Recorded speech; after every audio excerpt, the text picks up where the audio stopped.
사랑하는 성도 여러분, 사람은 누구나 죽음을 가장 두려워합니다. 죽음 앞에 두려움을 느끼지 않는 사람은 없을 거예요. 아무리 강한 사람이라도 죽음 앞에서는 작아지게 되는 거죠. 죽음은 인간이 넘을 수 없는 벽처럼 보이기도 합니다. 그런데 오늘 본문에서 우리에게 놀라운 복음이 선포됩니다. 죽음이 끝이 아니라는 거죠. 할렐루야. 세상에 믿지 않는 자들은 죽음이 끝이에요. 죽음을 두려워해요. 죽음 앞에 아무 소망이 없습니다. 그러나 우리 믿는 자에게는 죽음이 끝이 아니라 무덤도 마지막이 아닙니다. 예수 그리스도께서 죽은 자 가운데서 다시 살아나신 것 같이 우리도 그 부활의 생명에 참여하게 될 것이기 때문입니다. 첫 번째 우리가 기억해야 될 것은 그리스도께서 부활의 첫 열매가 되셨다는 거예요. 오늘 본문 20절을 함께 읽어보겠습니다.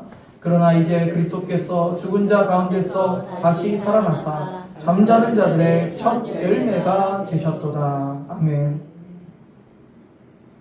바울은요, 예수님이 잠자는 자들의 첫 열매가 되셨다고 말하고 있어요. 첫 열매는 헬라어로 아파르케인데 추수의 시작을 알리는 첫 결실이에요. 여러분, 첫 열매가 있다는 건요, 뒤따라서 계속 열매가 맺힌다는 거예요. 여러분, 추수할 때 첫 결실이 있잖아요. 그것은 곧 추수가 시작되고 결실이 시작됐다는 증거입니다. 농부가 밭에서 첫 열매를 따는 건요, 단지 열매 하나 딴 것이 아니에요. 이제 이 밭에서 많은 열매를 추수할 거라는 그 시작입니다. 예수님이 부활의 첫 열매가 되셨다면 이후로 예수를 믿는 자들의 부활의 열매는 계속해서 있을 거라는 명백한 증거죠. 예수님이 부활의 첫 열매가 되셨습니다. 그러므로 그리스도께 속한 저와 여러분 모든 성도들은 부활의 열매를 맞이하게 될 것입니다. 예수님의 부활이 우리의 부활의 보증입니다. 예수님이 부활하시지 못했다면 우리의 부활도 없겠지만 예수님이 부활하셨기 때문에 우리의 부활도 반드시 있다는 것입니다. 그래서 죽음은요, 믿는 성도들을 결코 삼킬 수가 없어요. 예수를 믿는 저와 여러분은 죽음이 두려워요, 안 두려워요? 두렵지 않아요. 오히려 찬양하고 기뻐하며 죽음을 맞이하는 거예요. 왜냐하면 우리에겐 부활의 소망이 있고 우리에겐 영원한 생명이 있고 우리는 천국 백성이기 때문입니다. 그리고 주님이 우리를 다시 깨우실 것입니다. 우리의 죽은 육체도 예수님 다시 오실 날 부활의 몸으로 다시 일어설 줄을 믿으시길 바랍니다. 두 번째로, 아담 안에 사망이 왔지만 그리스도 안에 생명이 왔다는 거죠. 본문 21절 같이 읽어보겠습니다. 사망이 한 사람으로 말미암았으니 죽은 자의 부활도 한 사람으로 말미암는도다. 바울이 아담과 그리스도를 대조합니다. 아담 한 사람으로 말미암아 죄가 들어왔고 죄로 말미암아 사망이 들어왔어요. 아담의 불순종으로 인간은 사망의 길이 열린 겁니다. 그러나 예수 그리스도의 그 순종으로 말미암아 우리에게는 부활의 길이 열리고 영원한 생명을 얻게 됩니다. 예수님이 십자가에 죽으시고 부활하심으로 사망의 고리가 끊어졌어요. 사망으로 왕 노릇하던 사단의 권세가 어떻게 됐어요? 무너진 거예요. 예수님이 사망 권세를 이기시고 부활하셨기 때문에 더 이상 사망 권세가 예수 그리스도의 십자가와 부활 앞에서 힘을 못 쓰는 거예요. 그래서 예수를 믿는 자들은 더 이상 사망의 종노릇하지 않고 영생의 소망 가운데 살게 되는 것입니다. 할렐루야. 예를 들어 여러분, 쇠사슬에 묶여있는 사람이 있다고 한번 생각해 보세요. 아무리 움직이려 해도 그 쇠사슬에 묶여있기 때문에 움직일 수가 없어요. 그런데 누가 와서 그 쇠사슬을 끊어줬어요. 그럼 어떻게 됩니까? 자유롭게 움직일 수 있잖아요. 예수께서 우리의 사망과 그 죽음의 권세의 사슬을 끊으셨어요. 그래서 우리는 자유를 얻은 거예요. 더 이상 죄의 종노릇, 사망의 권세 아래 있지 않는 저와 여러분 성도들이 된 것입니다.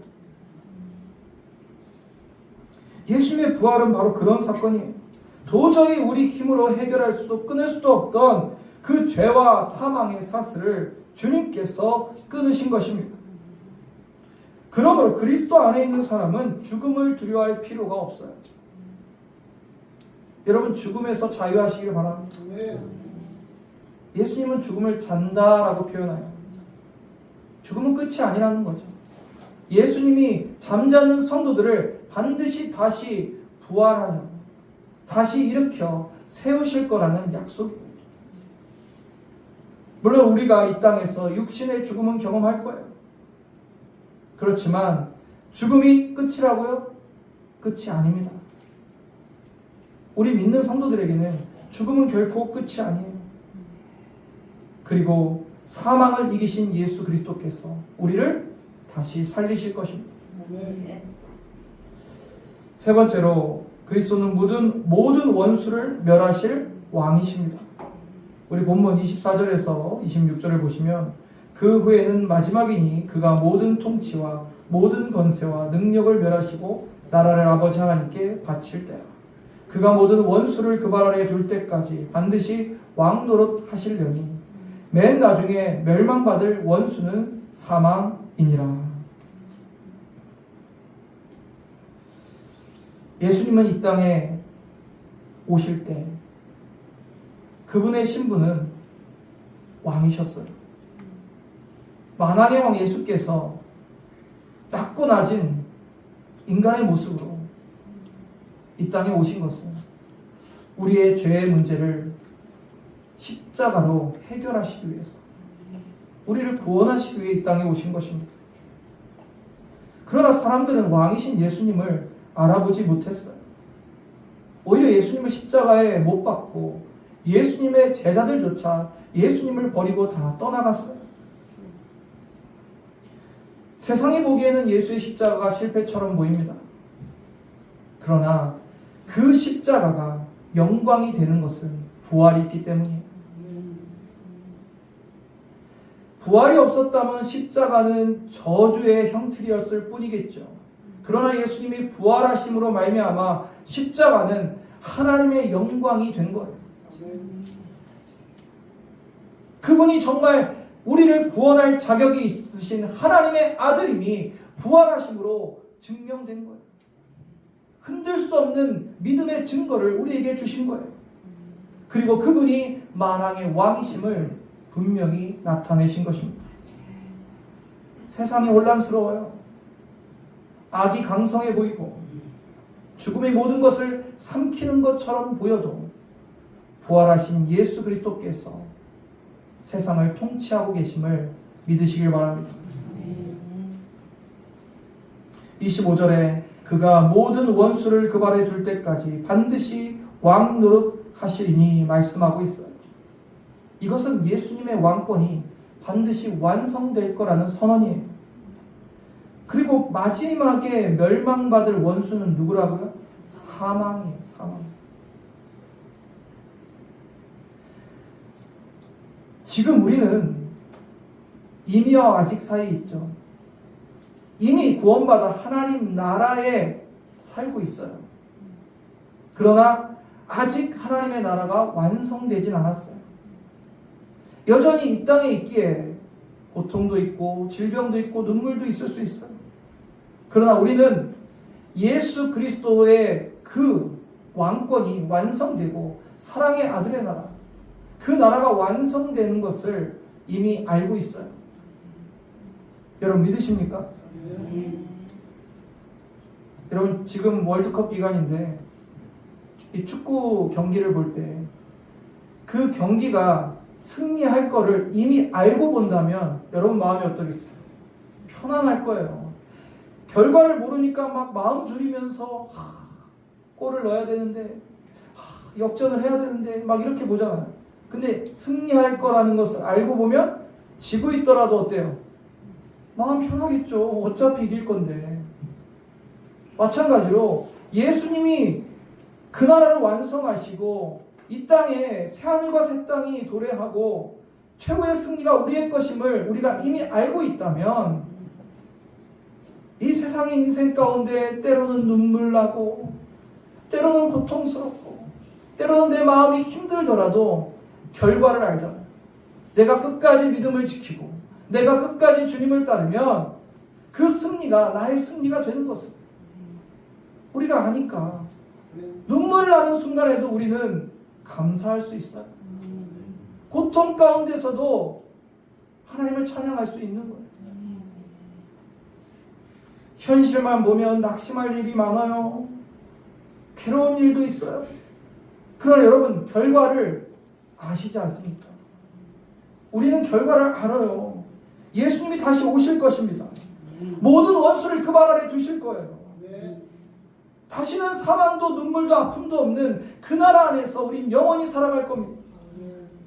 마지막 원수인 사망을 멸하실 것을 믿으시길 바랍니다.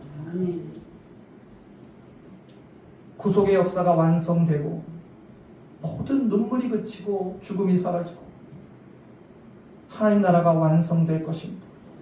우리는 그날을 소망하며 살아가는 자들이 믿음의 눈을 여러분 열리시기를 바랍니다. 그 나라를 바라보세요. 예수 그리스도께서 통치하시고 다스리시고 그 아름다운 나라, 그 영원한 나라, 슬픔과 애통도 없는 그 나라가 누구의 것입니까? 나의 것이에요. 할렐루야. 얼마나 좋으세요? 얼마나 감사해요? 자다가도 막 하나님 너무 감사해요. 어떻게 그 나라가 제 것이 될 수 있어요? 어떻게 저에게 그런 구원과 은혜가 있을 수 있어요? 감사해야 됩니다. 이 땅의 작은 것들 보면서 마음 쓰고 속상해하고 눈물 짓지 마세요. 승리는 우리의 것입니다. 33절, 34절 함께 보시겠습니다. 같이 읽어볼까요? 속지 말라. 악한 동무들은 선한 행실을 더럽히나니 깨어 의를 행하고 죄를 짓지 말라. 하나님을 알지 못하는 자가 있기로 내가 너희를 부끄럽게 하기 위하여 말하노라. 바울은 부활에 대해 선포하고 이제 삶의 문제를 말합니다. 왜 그렇습니까? 부활신앙은 단지 머리로만 아는 것이 아니라 삶 속에서 그 부활신앙으로 살아가야 되기 때문입니다. 바울은 속지 말라라고 말하고 있어요. 거짓 교리, 거짓 가르침에 빠지면 그러한 결과를 맞이하게 돼요. 당시 고린도 교회에서도 죽은 자의 부활이 없다라는 거짓 가르침을 전하는 자들이 있었어요. 그리고 고린도 교회 성도들 중에서도 거기에 현혹된 사람들도 있었어요. 바울은 그것을 크게 우려하며 지금 서신서에 말하고 있는 것입니다.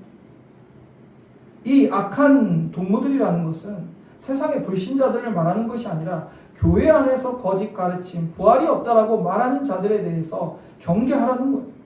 그들이 성도의 거룩한 삶을 무너뜨리고 성도들을 미혹시키고 진리의 길에서 이탈하게 한다는 거예요. 여러분, 잘못된 가르침 그리고 그러한 악한 동무들과 교제하게 되면 어떻게 되겠어요? 우리의 신앙이 흔들려요. 우리의 거룩한 삶이 오염이 돼요. 오늘날도 여러분 잘 기억하세요. 영향을 받게 돼요. 거짓 가르침을 말하고 매일 불평하고 원망하는 사람들이랑 교제하게 되면 계속 나도 불평이 쌓이고 나도 그 거짓 가르침이 맞나라는 생각이 들고 그럼 우리의 믿음이 흐려지게 되는 거예요. 여러분 부활신앙이라는 건요 지식으로 아는 게 아니라 누가 뭐라고 해도 예수님의 부활이 나의 부활이라고 믿는 거예요. 그걸 선포하는 거예요. 부활이 없다라고 말하는 사람들에게 어떻게 얘기해야 됩니까? 아니야, 부활은 있어. 우리 주 예수 그리스도께서 십자가에 죽으시고 부활하셨어. 나도 부활할 거야. 부활의 승리가 나의 승리라고 여러분 단호하게 선포할 수 있어요. 여러분, 부활신앙이 무너지면 어떻게 됩니까? 어차피 죽으면 끝이라는 생각이 들어오는 게요. 쾌락주의, 방종에 빠지게 됩니다. 어차피 죽으면 끝인데 이 세상 마음대로 살아가자. 여러분, 부활을 믿는 사람들은 그렇게 살지 않아요. 우리의 몸이 부활할 거기 때문에, 우리의 수고가 헛되지 않기 때문에, 우리의 눈물을 주님이 아시기 때문에, 우리의 헌신을 주님이 기억하시기 때문에 내 몸이 장차 부활의 몸이 될 것이기 때문에 그렇게 살 수가 없어요. 바울이 뭐라고 말합니까? 34절에 깨어 의를 행하고 죄를 짓지 말라. 여러분, 깨어 있으시길 바랍니다. 세상에 끌려다니지 말고 부활의 진리 위에 굳게 서시기를 바랍니다. 부활신앙에 합당한 삶의 열매를 맺어가시고 유혹 앞에서도 진리를 따르시기를 바랍니다. 사랑하는 성도님들, 예수님은 죽은 자 가운데서 다시 살아나셨습니다. 그리고 잠자는 자들의 첫 열매가 되셨습니다. 아담 안에 사망이 들어왔지만 그리스도 안에 부활의 생명이 있습니다. 예수님은 지금도 왕으로 다스리고 계시며 마지막 날에 모든 원수를 멸하시고 사망까지 완전히 멸하실 것입니다. 그러므로 우리는 죽음을 두려워할 필요가 없습니다. 세상의 가치관에 속아서도 안 됩니다. 부활이 있기에 우리는 내 생명조차 아끼지 아니하고 복음을 전할 수 있고, 부활이 있기에 핍박 속에서도 제자의 길을 걸어갈 수 있는 것입니다. 부활이 있기에 눈물 흘리더라도 다시 일어설 수 있습니다. 우리가 그 길을 걸어갈 때 부활하신 주님이 우리와 함께 하실 것입니다. 성령께서 우리를 도우실 것입니다.